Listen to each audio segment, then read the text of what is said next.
നമസ്കാരം. സഹകാരി റീസ് പ്ലസിൻ്റെ പുതിയൊരു സെഷനിലേക്ക് ഏവർക്കും സ്വാഗതം. ഇന്ന് നമ്മൾ ഡിസ്കസ് ചെയ്യാൻ പോകുന്നത് ഇന്ത്യൻ പോളിറ്റിയിലെ ഫണ്ടമെൻ്റൽ ഡ്യൂട്ടീസ് എന്ന ടോപ്പിക്കാണ്. 2 പാർട്സായിട്ടാണ് ഈ ഒരു ടോപ്പിക്ക് ഡിസ്കസ് ചെയ്യുന്നത്. അതിൽ ഫസ്റ്റ് പാർട്ടാണ് ഇവിടെ കാണുന്നത്. അപ്പോൾ നമുക്ക് സമയം കളയാൻ ഒട്ടുമില്ല. വളരെ ഇമ്പോർട്ടൻ്റ് ആയിട്ടുള്ള ടോപ്പിക്കാണ്. ധാരാളം ഡിഗ്രി ലെവൽ എക്സാംസിന് സ്ഥിരമായി ക്വസ്റ്റ്യൻ വരുന്ന ഒരു ഭാഗമാണ്. വളരെ ഇമ്പോർട്ടൻസ് ഉള്ളതാണ്. എന്നാൽ വളരെയേറെ എളുപ്പം പഠിച്ചെടുക്കാൻ പറ്റുന്ന വളരെ ചെറിയൊരു ടോപ്പിക്കുമാണ് ഫണ്ടമെൻ്റൽ ഡ്യൂട്ടീസ്. അപ്പോൾ നമുക്ക് ഫണ്ടമെൻ്റൽ ഡ്യൂട്ടീസിലേക്ക് കടക്കുന്നതിന് മുന്നേ നമുക്ക് കുറച്ച് PYQs നോക്കാം. അപ്പോൾ എങ്ങനെയൊക്കെയാണ് ഇതിൻ്റെ അകത്ത് നിന്ന് ക്വസ്റ്റ്യൻ വരുന്നത്, എത്രത്തോളം ക്വസ്റ്റ്യൻ വരുന്നുണ്ട് എന്നൊക്കെ നമുക്ക് നോക്കിയിട്ട് ക്ലാസ്സിലേക്ക് കടക്കാം. ഇതാ ഒരു ക്വസ്റ്റ്യൻ.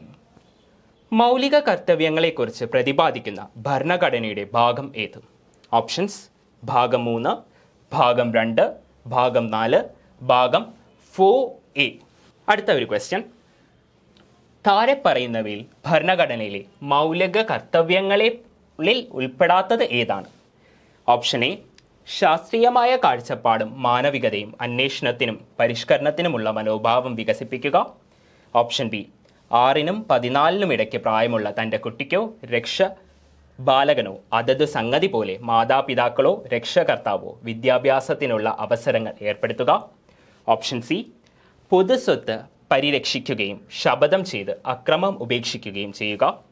ഓപ്ഷൻ ഡി, പരിസ്ഥിതി സംരക്ഷിക്കുകയും അഭിവൃദ്ധിപ്പെടുത്തുകയും ചെയ്യുവാനും രാജ്യത്തിലെ വനങ്ങളെയും വന്യജീവികളെയും പരിരക്ഷിക്കുവാനും രാഷ്ട്രം യത്നിക്കേണ്ടതാണ്. ഇതൊരു സ്റ്റേറ്റ്മെൻറ്റ് ടൈപ്പ് ക്വസ്റ്റ്യൻ ആണ്. ഇനി അടുത്തൊരു ക്വസ്റ്റ്യൻ. എത്രാമത്തെ ഭരണഘടനാ ഭേദഗതിയിലൂടെയാണ് മൗലിക കർത്തവ്യങ്ങളെ ഭരണഘടനയിൽ ഉൾപ്പെടുത്തിയത്? 73rd ഭേദഗതി, 44ാം ഭേദഗതി, 42ാം ഭേദഗതി, 52ാം ഭേദഗതി. അപ്പോൾ ഇങ്ങനെയുള്ള ഇപ്പം നമ്മൾ കുറച്ച് ക്വസ്റ്റ്യൻസ് കണ്ടു. ഇതിൽ ഡയറക്റ്റ് ക്വസ്റ്റ്യൻസും ഉണ്ടായിരുന്നു, സ്റ്റേറ്റ്മെൻറ്റ് ടൈപ്പ് ക്വസ്റ്റ്യൻസും ഉണ്ടായിരുന്നു. അപ്പോൾ ഇപ്പം നമുക്ക് ഈ ക്വസ്റ്റ്യൻസിൻ്റെ ആൻസേഴ്സ് ചിലപ്പോൾ അറിഞ്ഞുകൂടായിരിക്കും. പക്ഷേ ഈ ഒരു ക്ലാസ് കഴിയുന്നതോടെ നിങ്ങൾക്ക് സ്വയം ഈ ഒരു ആൻസേഴ്സ് കണ്ടെത്താൻ കഴിയും. അപ്പം ഇനി ഒട്ടും സമയം ദീർഘിപ്പിക്കുന്നില്ല, നമുക്ക് ക്ലാസ്സിലേക്ക് കിടക്കാം. 1950 ജനുവരി 26-നാണ് ഇന്ത്യൻ ഭരണഘടന നിലവിൽ വരുന്നത്. അന്ന് നിലവിൽ വന്ന ഇന്ത്യൻ ഭരണഘടനയിൽ ഫണ്ടമെൻ്റൽ ഡ്യൂട്ടീസ് എന്നൊരു ഭാഗം നിലവിലില്ലായിരുന്നു. വളരെ പിന്നീട് 1976-ൽ 42ാം ഭരണഘടനാ ഭേദഗതിയിലൂടെയാണ് ഇന്ത്യൻ ഭരണഘടനയിൽ ഫണ്ടമെൻ്റൽ ഡ്യൂട്ടീസ് എന്നൊരു ഭാഗം കൂട്ടിച്ചേർക്കപ്പെടുന്നത്. അപ്പോൾ എന്താണ് ഫണ്ടമെൻ്റൽ ഡ്യൂട്ടീസ്? ജനങ്ങൾക്ക് തങ്ങളുടെ രാജ്യത്തിനോടുള്ള കടമകളെക്കുറിച്ച് പറയുന്ന ഭാഗമാണ് fundamental duties. The fundamental duties in the Constitution serve as a reminder to the citizens that while enjoying their rights, they should also be conscious of their duties towards the country. നമുക്കറിയാം, Indian constitution നമ്മൾ ഓരോരുത്തർക്കും fundamental rights guarantee ചെയ്യുന്നുണ്ട്. ആ fundamental rights നമ്മൾ enjoy ചെയ്യുന്നുണ്ട്. അതേസമയം തന്നെ തൻ്റെ രാജ്യത്തിനോട് ഇന്ത്യൻ ജനതയ്ക്ക് കടമകളുണ്ട്. ആ കടമകളെക്കുറിച്ച് ഓർമ്മപ്പെടുത്തുന്ന ഒരു ഭാഗമാണ് ഫണ്ടമെൻ്റൽ ഡ്യൂട്ടീസ്. ഇനി നമുക്ക് ഫണ്ടമെൻ്റൽ ഡ്യൂട്ടീസിൻ്റെ കുറച്ച് ബേസിക് ഫാക്ട്സിലേക്ക് കടക്കാം. When the Indian Constitution came into force, there was no mention of fundamental duties in the Constitution. അത് നമ്മൾ ഓൾറെഡി പറഞ്ഞായിരുന്നു. ഇന്ത്യൻ ഭരണഘടന നിലവിൽ വന്ന സമയത്ത് ഇന്ത്യൻ ഭരണഘടനയിൽ ഫണ്ടമെൻ്റൽ ഡ്യൂട്ടീസ് എന്നൊരു ഭാഗം ഇല്ലായിരുന്നു. വളരെ പിന്നീട് ജനാധിപത്യത്തിൻ്റെ ഇരുണ്ട ദിനങ്ങൾ എന്നറിയപ്പെടുന്ന national emergency, third national emergency, 1975 മുതൽ 77 വരെ നീണ്ടുനിന്ന എമർജൻസി കാലഘട്ടത്ത് 1976-ൽ ഇന്ത്യ ഭരിച്ചിരുന്ന കോൺഗ്രസ് മന്ത്രിസഭ ഇന്ദിരാഗാന്ധിയുടെ പ്രൈം മിനിസ്റ്റർഷിപ്പിൽ റെക്കമെൻഡേഷൻ നൽകി സ്ഥാപിച്ച ഒരു കമ്മിറ്റിയാണ് സ്വരൺ സിംഗ് കമ്മിറ്റി. ആ സ്വരൺ സിംഗ് കമ്മിറ്റിയുടെ റെക്കമെൻഡേഷൻസിൻ്റെ ബേസിസിലാണ് ഇന്ത്യൻ ഭരണഘടനയിൽ ഫണ്ടമെൻ്റൽ ഡ്യൂട്ടീസ് ഇൻക്ലൂഡ് ചെയ്യുന്നത്. ശരിക്കും ഇന്ദിരാഗാന്ധി ഗവൺമെൻറ്റിൽ ഉണ്ടായിരുന്ന മന്ത്രിസഭയിലുള്ള ഒരു വ്യക്തിയായിരുന്നു സർദാർ സ്വരൺ സിംഗ്. അദ്ദേഹമായിരുന്നു ഈ ഒരു കമ്മിറ്റിയുടെ ചെയർമാൻ. അപ്പോൾ അദ്ദേഹത്തിന് 1976-ലാണ് ഈ ഒരു കമ്മിറ്റീനെ അപ്പോയിൻ്റ് ചെയ്യുന്നതും. ഇതേ കമ്മിറ്റി ഈ ഫണ്ടമെൻ്റൽ ഡ്യൂട്ടീസിനെ പറ്റി പഠിച്ച് ഫണ്ടമെൻ്റൽ ഡ്യൂട്ടീസ്, നമ്മുടെ ഇന്ത്യൻ ഭരണഘടനയിൽ ഉൾപ്പെടുത്തേണ്ട ഫണ്ടമെൻ്റൽ ഡ്യൂട്ടീസിൻ്റെ റെക്കമെൻഡേഷൻസ് നൽകുന്നത്. അപ്പം അങ്ങനെ 42ാം ഭരണഘടനാ ഭേദഗതിയിലൂടെ പാർട്ട് 4A, 4 ക്യാപിറ്റൽ A, നമുക്ക് പൊളിറ്റി പഠിക്കുന്ന സമയത്ത് നമ്മുടെ കോൺസ്റ്റിറ്റ്യൂഷൻ്റെ അകത്ത് ഈ പറയുന്ന ക്യാപിറ്റൽ ലെറ്റേഴ്സും കാണും, സ്മോൾ ലെറ്റേഴ്സും കാണും. ക്യാപിറ്റൽ ലെറ്റേഴ്സ് വീണ്ടും അമെൻഡ് ചെയ്ത് ചേർക്കുന്ന കാര്യങ്ങളാണ് ക്യാപിറ്റൽ ലെറ്റേഴ്സ്. സ്മോൾ ലെറ്റേഴ്സ് എന്ന് പറയുന്നത് സബ്സെക്ഷൻസ് ആണ്. അങ്ങനെ പാർട്ട് 4A എന്ന് പറയുന്ന പുതിയൊരു ഭാഗം, ആ ഭാഗത്തിനകത്ത് ഒരേ ഒരു ആർട്ടിക്കിളായി ആർട്ടിക്കിൾ 51A ഇൻക്ലൂഡ് ചെയ്യുന്നു. ആ article 51A 10 fundamental duties include ചെയ്യുന്നു. അത് നിലവിൽ വരുന്നത് അത് came into force on 1977 January 3. ഈ ഒരു കാലഘട്ടത്തെ ഇന്ത്യയിലെ നിയമമന്ത്രി എന്ന് പറയുന്നത് HR ഗോഖലെ ആയിരുന്നു. ഈ ഒരു ഭേദഗതിയിലൂടെ 10 മൗലികാവകാശങ്ങളായിരുന്നു ഇന്ത്യൻ ഭരണഘടനയിൽ ഉൾപ്പെടുത്തിയിരുന്നത്. ഇന്ത്യൻ ഭരണഘടന ഇത് കടമെടുത്തിരിക്കുന്നത് USSR കോൺസ്റ്റിറ്റ്യൂഷനിൽ നിന്നാണ്. ശരിക്കും പറഞ്ഞാൽ ആ ഒരു കാലഘട്ടത്ത് ക്യാപിറ്റലിസ്റ്റ് നേഷൻസിൻ്റെ ഭരണഘടനകളിൽ ഒന്നും തന്നെയും ഫണ്ടമെൻ്റൽ ഡ്യൂട്ടീസ് എന്നൊരു കോൺസെപ്റ്റ് ഇല്ലായിരുന്നു. ഡ്യൂട്ടീസ് ഉണ്ടായിരുന്നു, പക്ഷേ ഫണ്ടമെൻ്റൽ ഡ്യൂട്ടീസ് ഇല്ലായിരുന്നു. ഈസ്റ്റേൺ നേഷൻസിൽ ആകെ ജാപ്പനീസ് കോൺസ്റ്റിറ്റ്യൂഷനിൽ മാത്രമായിരുന്നു ഫണ്ടമെൻ്റൽ ഡ്യൂട്ടീസിനെ പറ്റി പരാമർശിച്ചിരുന്നത്. പക്ഷേ അന്നുണ്ടായിരുന്ന തന്നെ സോഷ്യലിസ്റ്റ് രാജ്യങ്ങൾ, അതേപോലെ തന്നെ കമ്മ്യൂണിസ്റ്റ് രാജ്യങ്ങൾ തങ്ങളുടെ ഭരണഘടനയിൽ ഫണ്ടമെൻ്റൽ ഡ്യൂട്ടീസ് ഇൻക്ലൂഡ് ചെയ്തിരുന്നു. ശരിക്കും പറഞ്ഞാൽ ഫണ്ടമെൻ്റൽ റൈറ്റ്സിനും ഫണ്ടമെൻ്റൽ ഡ്യൂട്ടീസിനും ആ രാജ്യങ്ങൾ പ്രാമുഖ്യം നൽകിയിരുന്നു. അങ്ങനെ USSRൻ്റെ കോൺസ്റ്റിറ്റ്യൂഷനിൽ നിന്നാണ് ഇന്ത്യൻ ഭരണഘടന ഫണ്ടമെൻ്റൽ ഡ്യൂട്ടീസ് കടമെടുത്തിരിക്കുന്നത്. ഈ റഷ്യൻ കോൺസ്റ്റിറ്റ്യൂഷൻ എന്ന് പറയുന്ന ഇന്ന് നമ്മൾ കാണുന്ന റഷ്യൻ കോൺസ്റ്റിറ്റ്യൂഷൻ 1993 നിലവിൽ വരുന്നതാണ്. പക്ഷേ ഇത് 1936 റഷ്യൻ കോൺസ്റ്റിറ്റ്യൂഷൻ്റെ അകത്തു നിന്നാണ് എടുത്തിരിക്കുന്നത്. അന്ന് 1936 റഷ്യ ഭരിച്ചിരുന്നത്, റഷ്യ എന്ന് നമുക്ക് പറയാൻ പറ്റത്തില്ല, സോവിയറ്റ് യൂണിയൻ ഭരിച്ചിരുന്നത് ജോസഫ് സ്റ്റാലിനാണ്. അപ്പോൾ അദ്ദേഹത്തിൻ്റെ റെക്കമെൻഡേഷൻസിൻ്റെ ബേസിസിലായിരുന്നു അന്നത്തെ സോവിയറ്റ് യൂണിയൻ്റെ കോൺസ്റ്റിറ്റ്യൂഷനിൽ ഭരണഘടനയിൽ ഫണ്ടമെൻ്റൽ ഡ്യൂട്ടീസ് ഇൻക്ലൂഡ് ചെയ്തിരുന്നത്. ഇനി അടുത്തത് ലിസ്റ്റ് ഓഫ് ഫണ്ടമെൻ്റൽ ഡ്യൂട്ടീസ്. ഞാൻ പറഞ്ഞു ഇന്ത്യൻ ഭരണഘടനയിൽ 42ാം ഭരണഘടനാ ഭേദഗതിയിലൂടെ 10 ഫണ്ടമെൻ്റൽ ഡ്യൂട്ടീസാണ് ആഡ് ചെയ്തതെന്ന് പറഞ്ഞു. പിന്നീട് ഒരു ഫണ്ടമെൻ്റൽ ഡ്യൂട്ടി കൂടെ അത് ഇൻക്ലൂഡ് ചെയ്തിരിക്കുന്നു. അപ്പോൾ ഏതൊക്കെയാണെന്ന് നമുക്ക് ഓരോന്നായിട്ട് നോക്കിപ്പോകാം. According to article 51A, it shall be the duty of every citizen of India A. ഈ എ എന്ന് പറയുന്നത് സബ്സെക്ഷനാണ്. അതായത് article 51 capital A subsection small a അതാണ്. To abide by the constitution and respects its ideals and institutions, the national flag and national anthem. അപ്പോൾ ഈ ഓരോ ideas, ഓരോ കോൺസെപ്റ്റിലേക്ക് നമുക്ക് കടക്കുന്നതിന് മുന്നേ ഫണ്ടമെൻ്റൽ ഡ്യൂട്ടീസിനെ നമുക്ക് രണ്ടായിട്ട് ക്ലാസിഫൈ ചെയ്യാം. ഒന്നെങ്കിൽ അതിനെ ഒരു പോസിറ്റീവ് കോൺസെപ്റ്റ് ആയിട്ടോ അല്ലെങ്കിൽ അതിനെ ഒരു നെഗറ്റീവ് കോൺസെപ്റ്റ് ആയിട്ടോ നമുക്ക് ക്ലാസിഫൈ ചെയ്യാം. പോസിറ്റീവ് കോൺസെപ്റ്റ് എന്ന് പറഞ്ഞാൽ ഫിലോസഫിക്കൽ കോൺസെപ്റ്റ് ആണ്, അല്ലെങ്കിൽ മോറൽ കോൺസെപ്റ്റുകളാണ്. പക്ഷേ നെഗറ്റീവ് കോൺസെപ്റ്റ് എന്ന് പറയുന്നത് നിയമത്തിൻ്റെ പിൻബലമുള്ള കോൺസെപ്റ്റുകളെയാണ് നെഗറ്റീവ് കോൺസെപ്റ്റ് എന്ന് പറയുന്നത്. അതായത് ആ ഒരു ഫണ്ടമെൻ്റൽ ഡ്യൂട്ടി നിർവഹിച്ചില്ല എങ്കിൽ കോടതിക്ക് ആ ഒരു വ്യക്തിക്കെതിരെ കേസെടുക്കാൻ അധികാരം ഉള്ള കാര്യങ്ങൾ അല്ലെങ്കിൽ അധികാരമുള്ള ഐഡിയാസിനെയാണ് നെഗറ്റീവ് ഫണ്ടമെൻ്റൽ ഡ്യൂട്ടീസ് എന്ന് പറയുന്നത്. നമുക്ക് ഓരോന്നുമായിട്ട് നോക്കാം. അപ്പോൾ ഈ ഫസ്റ്റ് വണ്ണിൻ്റെ അകത്തുനിന്ന് ഇന്ത്യൻ ഭരണഘടന ബഹുമാനിക്കുകയും അതേപോലെ തന്നെ അതിൻ്റെ ആദർശങ്ങളെയും സ്ഥാപനങ്ങളെയും, national flag, national anthem, national symbols, ഇതിനെ എല്ലാം ആദരിക്കുകയും ബഹുമാനിക്കുകയും ചെയ്യുക എന്നതാണ് ആദ്യത്തെ ഫണ്ടമെൻ്റൽ ഡ്യൂട്ടി. ഈ ഒരു ഡ്യൂട്ടി നോക്കുവാണെങ്കിൽ ഇപ്പം നമുക്കൊരു ലോ പറയാം. Prevention of insult to national honour act. Prevention of insult to national honour act 1971. ഈ ഒരു ആക്ടിൻ്റെ അകത്ത് പറയുന്നത് നാഷണൽ സിംബൽസ്, അതേപോലെ തന്നെ നാഷണൽ ഫ്ലാഗ്, നാഷണൽ ആന്തം, ഇതിനോടൊക്കെ ഉള്ള ഇൻസൾട്ട് കാണിക്കുന്നതിനുള്ള പണിഷ്മെൻറ്റിനെ പറ്റിയാണ്. അപ്പോൾ അതായത് ഈ ഒരു കോർ കോൺസെപ്റ്റിന് നിയമത്തിൻ്റെ പിൻബലമുണ്ടല്ലോ, അതുകൊണ്ട് തന്നെ ഇതൊരു നെഗറ്റീവ് കോൺസെപ്റ്റാണ്. ഇതൊരു ഫിലോസഫിക്കൽ കോൺസെപ്റ്റ് അല്ല, പോസിറ്റീവ് കോൺസെപ്റ്റ് അല്ല. അടുത്തത് B. To cherish and follow the noble ideals that inspired the national struggle for freedom. Cherish means വിലമതിക്കുക. To cherish and follow the noble ideals that inspired the national struggle for freedom. ഇന്ത്യയുടെ national സ്ട്രഗിളുമായി ബന്ധപ്പെട്ട ആശയങ്ങൾ, ഐഡിയൽസിനെ inspire ചെയ്യുക, അതിനെ വിലമതിക്കുക. ഈ ഒരു കാര്യം ഇതൊരു ഫിലോസഫിക്കൽ കോൺസെപ്റ്റാണ്. ഒന്ന് ആലോചിച്ച് നോക്കിയേ. നാഷണൽ സ്ട്രഗിൾ അല്ലെങ്കിൽ നാഷണൽ ഫ്രീഡം സ്ട്രഗിളിൻ്റെ ആശയങ്ങൾ എന്ന് പറയുന്നത് വിഭിന്നമാണ്. ഗാന്ധിജിയുടെ ആശയം എന്ന് പറയുന്നത് അഹിംസയായിരുന്നു. പക്ഷേ റെവല്യൂഷണറി ആയിട്ടുള്ള ഇന്ത്യ കണ്ട ഏറ്റവും വലിയ റെവല്യൂഷണറി ആയ ഭഗത് സിംഗിൻ്റെ ആശയം എന്ന് പറയുന്നത് വയലൻസ് ആയിരുന്നു. അപ്പോൾ ആൾക്കാരിൽ നിന്ന് ആൾക്കാരിലേക്ക് മാറുന്ന ഒരു കോൺസെപ്റ്റാണ് ഈ ഐഡിയൽസ്. അപ്പോൾ അതുകൊണ്ട് തന്നെ ഇതൊരു ഫിലോസഫിക്കൽ പാർട്ടാണ്, പോസിറ്റീവാണ്, നിയമത്തിൻ്റെ പിൻബലമില്ല ഈ ഒരു കോൺസെപ്റ്റിന്. ഇനി അടുത്തത് article 51A subsection C. To uphold and protect the sovereignty, unity and integrity of India. To uphold and protect the sovereignty. പരമാധികാരം, ഐക്യം, അഖണ്ഡത. ഈ പരമാധികാരം വളരെ ഇമ്പോർട്ടൻ്റ് ആയിട്ടുള്ള ഒരു കോൺസെപ്റ്റാണ്. പലപ്പോഴും നമ്മൾ വാർത്തകളിൽ കാണുന്ന ഒരു കോൺസെപ്റ്റാണ് sovereignty.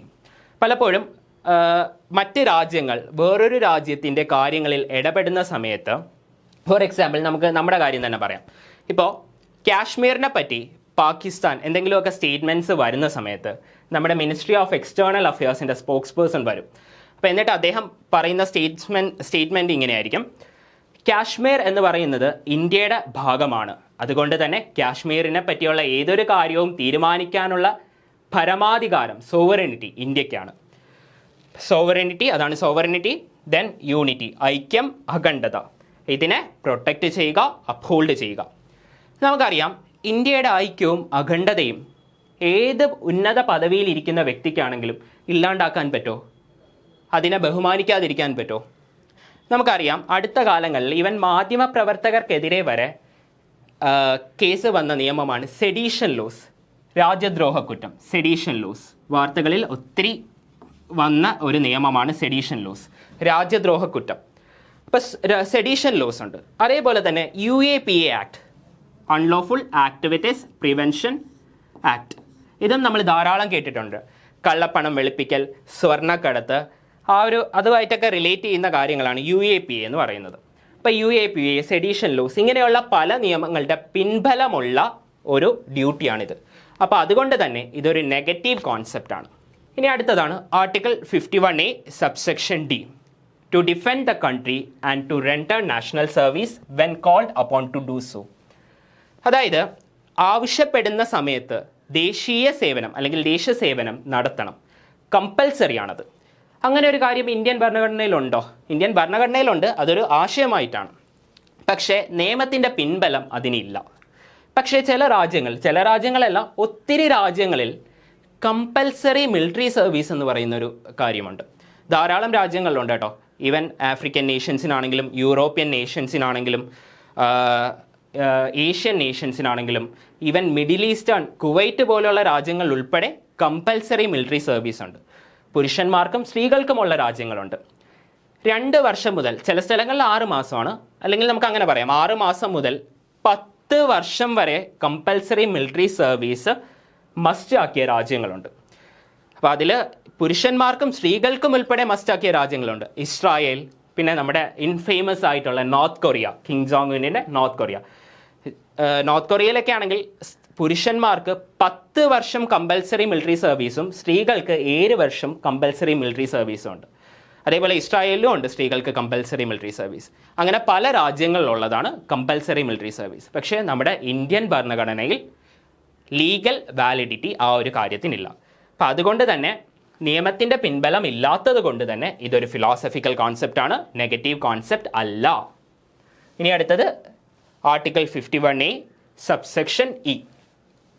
To promote harmony and the spirit of common brotherhood amongst all the people of India, transcending religious, linguistic, regional or sectional diversities, and to renounce practices derogatory to the dignity of woman.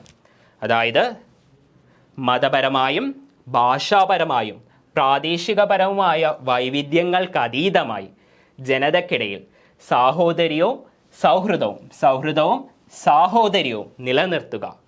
അതേപോലെ തന്നെ and to renounce practices derogatory to the dignity of woman, സ്ത്രീകളുടെ അന്തസ്സിന് കോട്ടം തട്ടുന്ന കാര്യങ്ങൾ ഉപേക്ഷിക്കുക. അപ്പോൾ ഈ ഒരു പോയിന്റിൽ നിന്ന് തന്നെ നമുക്കറിയാം ധാരാളം നിയമങ്ങൾ ഇന്ത്യയിലുണ്ട് സ്ത്രീകൾക്കെതിരെയുള്ള അതിക്രമങ്ങൾ തടയാൻ. നമുക്ക് നേരത്തെ ഉണ്ടായിരുന്ന IPCലാണെങ്കിലും ഇന്ന് അത് മാറി വന്ന BNSലാണെങ്കിലും അതേപോലെ തന്നെ ഡൊമസ്റ്റിക് വയലൻസ് ആക്ട് 2006, സ്ത്രീകൾക്കെതിരെയുള്ള അട്രോസിറ്റീസിന്, പലതരം അട്രോസിറ്റീസിനും പല നിയമങ്ങളുടെ പിൻബലങ്ങളുണ്ട് അത് തടയാൻ വേണ്ടി. അപ്പോൾ അങ്ങനെയുള്ളൊരു കാര്യമാണിത്.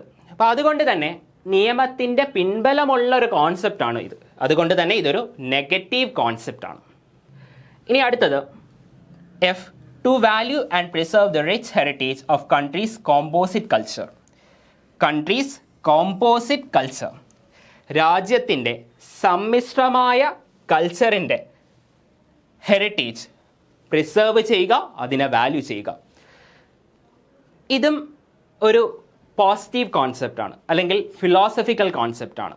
ഒന്ന് ആലോചിച്ച് നോക്കിയേ, സംസ്കാരം എന്ന് പറയുന്നത് ആൾക്കാരനുസരിച്ച്, പ്രദേശമനുസരിച്ച്, ആ സ്ഥലത്തിൻ്റെ ചരിത്രം അനുസരിച്ച്, അങ്ങനെ പല കാര്യങ്ങളനുസരിച്ച് മാറുന്നൊരു കാര്യമല്ലേ.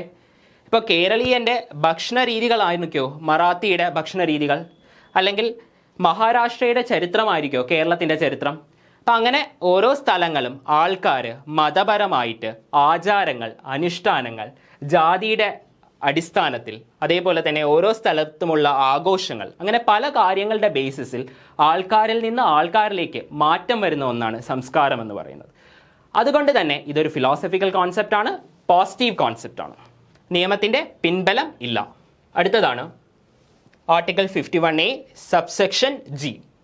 To protect and improve the natural environment, including forests, lakes, rivers and wildlife, and to have compassion for living creatures. വനങ്ങൾ, തടാകങ്ങൾ, പുഴകൾ, വന്യജീവികൾ ഉൾപ്പെടുന്ന നമ്മുടെ പ്രകൃതിയെ സംരക്ഷിക്കുക, അതിനെ ഇംപ്രൂവ് ചെയ്യുക. ഈ ഒരു കോൺസെപ്റ്റ് ഒരു നെഗറ്റീവ് കോൺസെപ്റ്റാണ്. എന്തുകൊണ്ടാണെന്ന് വെച്ചാൽ ഈ കാര്യങ്ങൾ നമുക്ക് ഓരോന്നായിട്ട് എടുക്കാം. വൈൽഡ് ലൈഫ് നമുക്കറിയാം, വൈൽഡ് ലൈഫ് പ്രൊട്ടക്ഷൻ ആക്ട് നമുക്കറിയാമല്ലോ. വൈൽഡ് ലൈഫ് പ്രൊട്ടക്ഷൻ ആക്ട് 1972 ഏറ്റവും ഇമ്പോർട്ടൻ്റ് ആയിട്ടുള്ളൊരു ആക്റ്റാണ്. കാരണം ഒത്തിരി വാർത്താ പ്രാതിനിധ്യമുള്ളൊരു ആക്റ്റാണ് വൈൽഡ് ലൈഫ് പ്രൊട്ടക്ഷൻ ആക്ട് 1972. നമ്മുടെ കേരളത്തിൻ്റെ കേസൊക്കെ എടുക്കുകയാണെങ്കിൽ നോർത്തേൺ ഡിസ്ട്രിക്ട്സ്, ഇപ്പോൾ വയനാട് പോലെയുള്ള സ്ഥലങ്ങളിൽ വന്യജീവി ആക്രമണങ്ങൾ സ്ഥിരമാണ്. ആ ഒരു സമയത്ത് സ്ഥിരമായി പത്രമാധ്യമങ്ങളിൽ ചർച്ച ചെയ്യുന്ന നിയമത്തിലൊന്നാണ് വൈൽഡ് ലൈഫ് പ്രൊട്ടക്ഷൻ ആക്ട്. അതേപോലെ തന്നെ ഇന്ത്യയിൽ പല സംസ്ഥാനങ്ങളും ഭേദഗതി ആവശ്യപ്പെടുന്ന ഒരു നിയമവുമാണ് വൈൽഡ് ലൈഫ് പ്രൊട്ടക്ഷൻ ആക്ട് 1972. അപ്പോൾ ഈ വൈൽഡ് ലൈഫിനെ പ്രൊട്ടക്ട് ചെയ്യാൻ വേണ്ടി 1972 വൈൽഡ് ലൈഫ് പ്രൊട്ടക്ഷൻ ആക്ട് 1972 ഉണ്ട്. അതേപോലെ തന്നെ ഫോറസ്റ്റ് പ്രൊട്ടക്ട് ചെയ്യാൻ വേണ്ടി ഫോറസ്റ്റ് കൺസർവേഷൻ ആക്ട് 1980 ഉണ്ട്. അതിന് പുറമെ വാട്ടർ കൺസർവേഷൻ ആക്ട്, അങ്ങനെ പലതരം ആക്ട് ഈ ഒരു കോൺസെപ്റ്റിലുണ്ട്. അതായത് നിയമത്തിൻ്റെ പിൻബലമുള്ള ഒരു കോൺസെപ്റ്റാണ് ഇത്. അതുകൊണ്ട് തന്നെ ഇതൊരു നെഗറ്റീവ് കോൺസെപ്റ്റാണ്. Develop scientific temper, humanism and the spirit of enquiry and reform. അതായത് ശാസ്ത്രീയ മനോഭാവം വളർത്തിയെടുക്കുക, സാഹോദര്യം വളർത്തിയെടുക്കുക, അന്വേഷണാത്മകത വളർത്തിയെടുക്കുക. ഇതും ആൾക്കാരിൽ നിന്ന് ആൾക്കാരിലേക്ക് മാറുന്നതെന്ന് അല്ലേ. ഒരു എഞ്ചിനീയറിൻ്റെ ശാസ്ത്രീയ മനോഭാവമാണ് ഒരു ഡോക്ടറിൻ്റെ ശാസ്ത്രീയ മനോഭാവം. ഈ ശാസ്ത്രം തന്നെ പല ബ്രാഞ്ചസ് ഇല്ലേ. അപ്പോൾ ആൾക്കാരിൽ നിന്ന് ആൾക്കാരിലേക്ക് അത് മാറുന്ന ഒന്നല്ലേ, ആൾക്കാരുടെ പ്രൊഫഷൻസ് അനുസരിച്ചും ആൾക്കാർ പഠിക്കുന്നതനുസരിച്ചും. അതേപോലെ തന്നെ ഹ്യൂമാനിസം ഒന്ന് ആലോചിച്ച് നോക്കിയേ. ചില ആൾക്കാർക്ക് മാനുഷികത എന്ന് പറയുന്നത് ചാരിറ്റി പ്രവർത്തനങ്ങളായിരിക്കും. ചില ആൾക്കാർക്ക് വീടില്ലാത്തവർക്ക് വീട് വെച്ച് നൽകുക എന്നതായിരിക്കും. ചില ആൾക്കാർക്ക് അനാഥരെ സഹായിക്കുക എന്നതായിരിക്കും. അതും ആൾക്കാരിൽ നിന്ന് ആൾക്കാരിലേക്ക് മാറുന്നതല്ലേ. ചില ആൾക്കാർക്ക് സോഷ്യൽ സർവീസ് ആയിരിക്കും. അപ്പം അതുകൊണ്ട് തന്നെ ഇതും ഒരു ഫിലോസഫിക്കൽ കോൺസെപ്റ്റാണ്, പോസിറ്റീവ് കോൺസെപ്റ്റാണ്, നിയമത്തിൻ്റെ പിൻബലമില്ലാത്ത ഒരു ഐഡിയ ആണ്. അടുത്തത് to safeguard public property and to observe violence. അതായത് പബ്ലിക് പ്രോപ്പർട്ടി പ്രൊട്ടക്റ്റ് ചെയ്യുക, അതേപോലെ തന്നെ അക്രമം ഉപേക്ഷിക്കുക.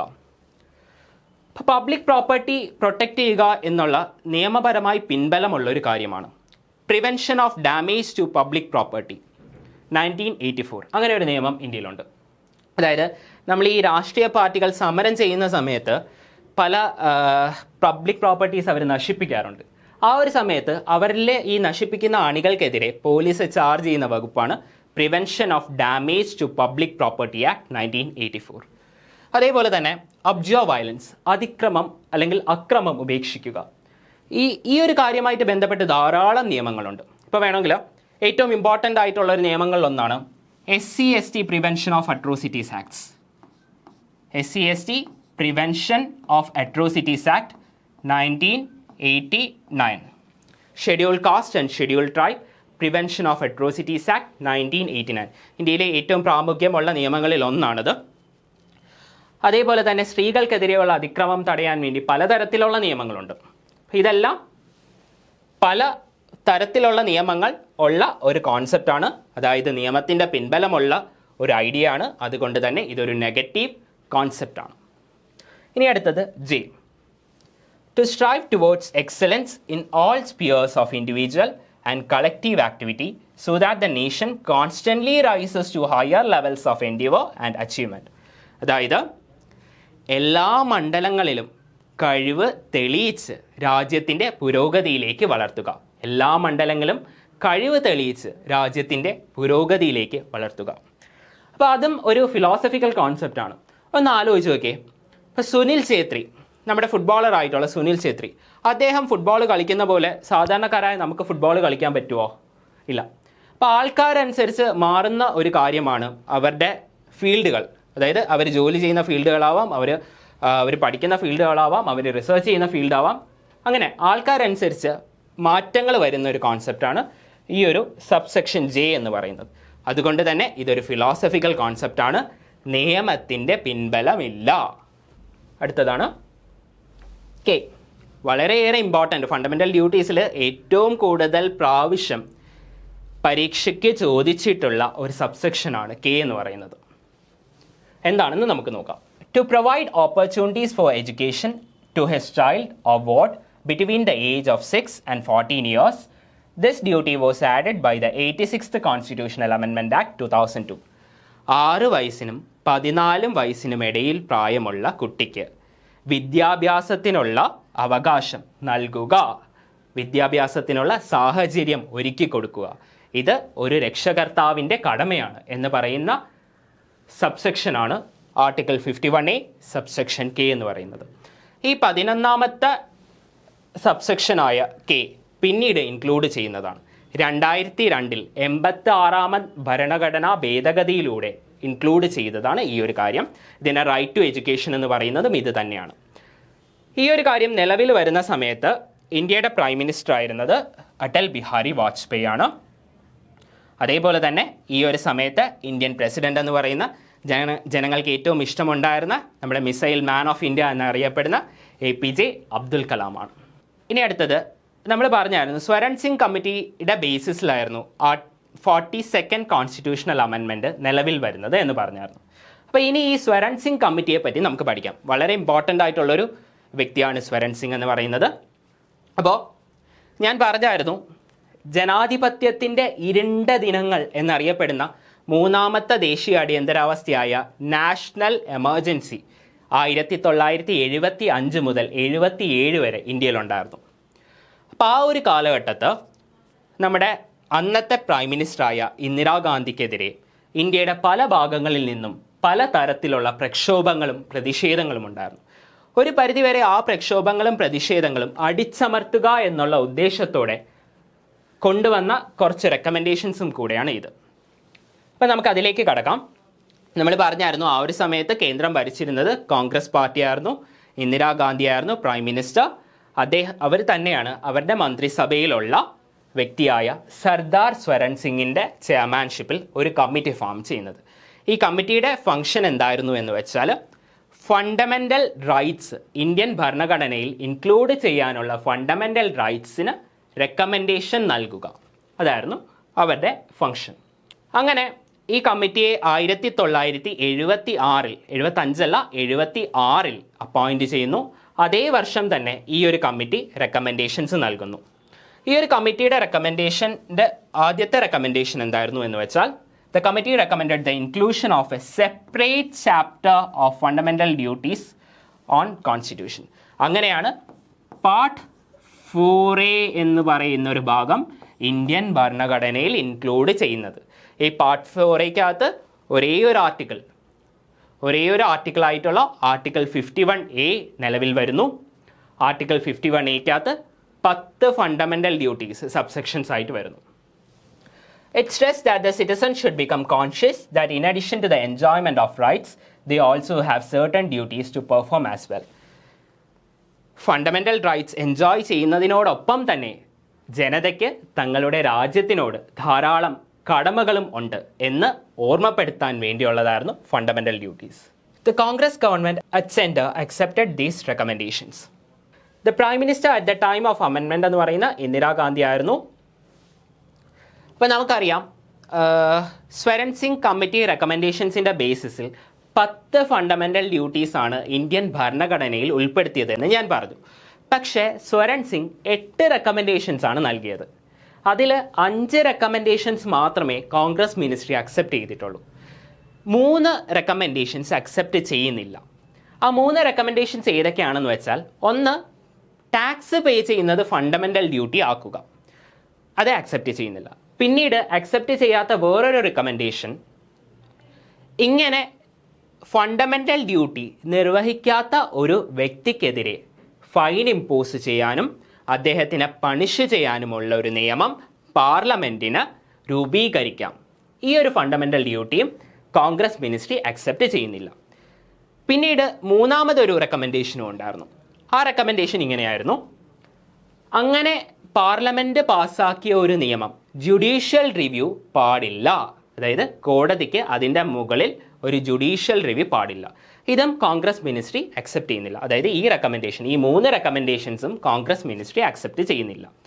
അങ്ങനെ സ്വരൺ സിംഗിൻ്റെ റെക്കമെൻഡേഷൻസിലുള്ള 5 കോൺഗ്രസ് മിനിസ്ട്രിയുടെ റെക്കമെൻഡേഷനിലുള്ള 5 ചേർത്ത് 10 ഫണ്ടമെൻ്റൽ ഡ്യൂട്ടീസ് ഇന്ത്യൻ ഭരണഘടനയിൽ 1976 നിലവിൽ വരുന്നു. ആ സമയത്തെ പ്രൈം മിനിസ്റ്റർ ഇന്ദിരാഗാന്ധി, പ്രസിഡന്റ് എന്ന് പറയുന്നത് ഫക്രുദ്ദീൻ അലി അഹമ്മദ്. ഇന്ത്യൻ ചരിത്രത്തിൽ ഏറ്റവും കൂടുതൽ പഴി കേട്ടിട്ടുള്ള ഇന്ത്യൻ പ്രസിഡന്റാണ് ഫക്രുദ്ദീൻ അലി അഹമ്മദ്. നമ്മുടെ തേർഡ് എമർജൻസി ഡിക്ലെയർ ചെയ്തത് ഇദ്ദേഹമാണ്.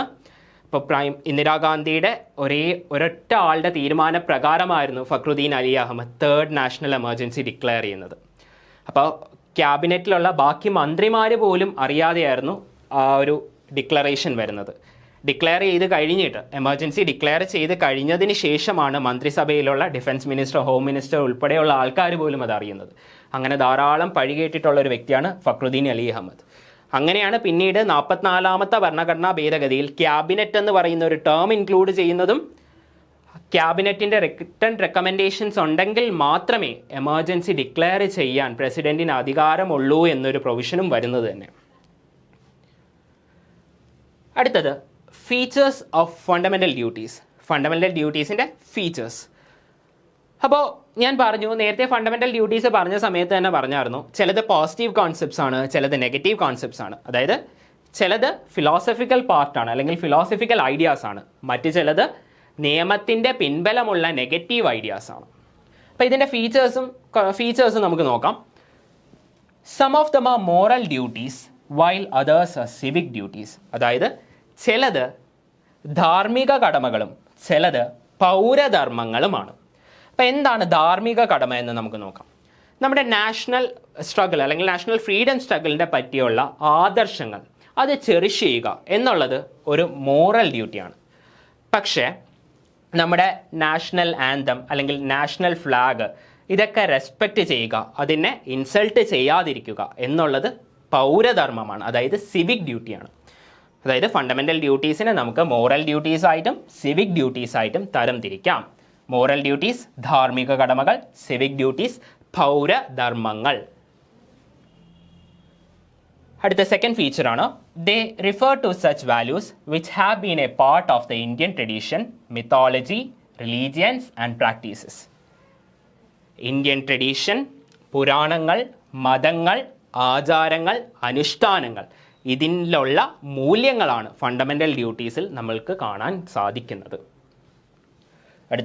അടുത്ത ഫീച്ചറാണ്, unlike some of the fundamental rights which extend to all persons whether citizens or foreigners, the fundamental duties are confined to citizens only and do not extend to foreigners.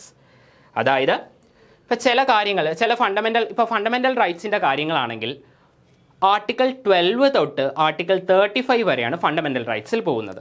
അതിൽ വളരെ കുറച്ച് ആർട്ടിക്കിളായ article 15, article 16, 19, 29, 30 ഇത്രയും articles മാത്രമാണ് ഇന്ത്യക്കാർക്ക് മാത്രം ബാധകമാവുന്നത്. ബാക്കി എല്ലാ fundamental റൈറ്റ്സും ഇന്ത്യക്കാർക്കും ഫോറിനേഴ്സിനും ബാധകമാണ്. പക്ഷേ നമ്മുടെ ഈ ഫണ്ടമെൻ്റൽ ഡ്യൂട്ടീസിൻ്റെ കേസ് എടുക്കുകയാണെങ്കിൽ ഈ ഫണ്ടമെൻ്റൽ ഡ്യൂട്ടീസ് എല്ലാം തന്നെയും ഇന്ത്യക്കാർക്ക് മാത്രം ബാധകമാവുന്നതാണ്, ഫോറിനേഴ്സിന് ബാധകമല്ല. അത് ഒരു ഇമ്പോർട്ടൻ്റ് ആയിട്ടുള്ളൊരു ഫീച്ചറാണ്.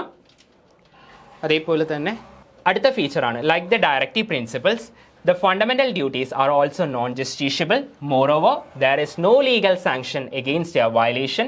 However, the parliament is free to enforce them by suitable legislation. In non-justiciable, ഏറ്റവും ഇമ്പോർട്ടൻ്റ് ആയിട്ടുള്ളൊരു പോയിൻ്റാണ് non-justiciable. ഡയറക്റ്റീവ് പ്രിൻസിപ്പിൾസ് പോലെ തന്നെ ഫണ്ടമെൻ്റൽ ഡ്യൂട്ടീസും നോൺ ജസ്റ്റീഷ്യബിൾ ആണ്. അതായത് ഒരു ഫണ്ടമെൻ്റൽ ഡ്യൂട്ടി നിർവഹിക്കുന്നില്ല എന്നുള്ള പേരിൽ ഒരു വ്യക്തിയെ കോടതിക്ക് അദ്ദേഹത്തിൻ്റെ മുകളിൽ കേസെടുക്കാനോ അദ്ദേഹത്തിൻ്റെ മുകളിൽ ഫൈൻ ഇമ്പോസ് ചെയ്യാനോ പണിഷ് ചെയ്യാനുള്ള അധികാരമോ ഇല്ല. പക്ഷേ however the parliament is free to enforce them by suitable legislation.